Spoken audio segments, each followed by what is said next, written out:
The citric acid cycle, also called the Krebs cycle or the TCA cycle, is an 8-step metabolic pathway that was discovered by the scientist Hans Krebs.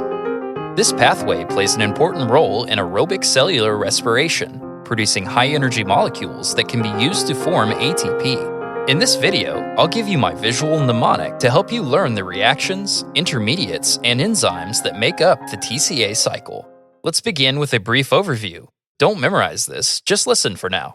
Cells get their energy by transforming the chemical bonds of food molecules into energy carrier molecules, such as ATP. They do so using a number of metabolic pathways, like the TCA cycle. The TCA cycle produces GTP, as well as the high-energy electron carrier molecules NADH and FADH2. These electron carriers then feed their electrons into the electron transport chain, which ultimately produces ATP via oxidative phosphorylation.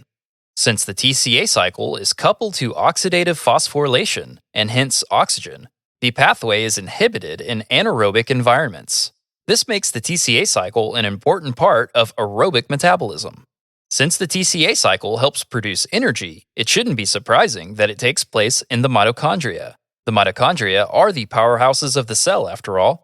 More specifically, it takes place in the mitochondrial matrix, which is the space between a mitochondrion's inner membranes.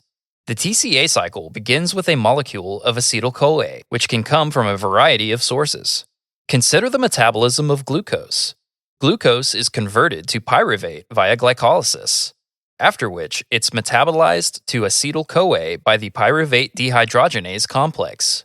The TCA cycle is therefore commonly thought of as the continuation of glycolysis. But it's more than that. It's really the central hub of aerobic respiration. Its starting molecule, acetyl-CoA, as well as other TCA cycle intermediates, can be produced from a range of biomolecules. Namely, the metabolism of lipids, amino acids, and other sugars can each form acetyl-CoA. Put another way, all of the major components of food, that is, carbs, fat, and protein, can be converted to acetyl-CoA and undergo energy extraction. Alright, that's all for our big picture overview. Let's now take a trip to our local croquet club for this visual mnemonic. Take a look at the course, where a player is lining up his cedar croquet club. The cedar croquet club should help you remember the starting substrate, acetyl-CoA, because cedar croquet sounds like acetyl-CoA. Get it? Watch the full version of this video and learn more about this topic by clicking above the left arrow. Click above the right arrow or visit Pixorize.com to explore other topics we cover in videos similar to this one.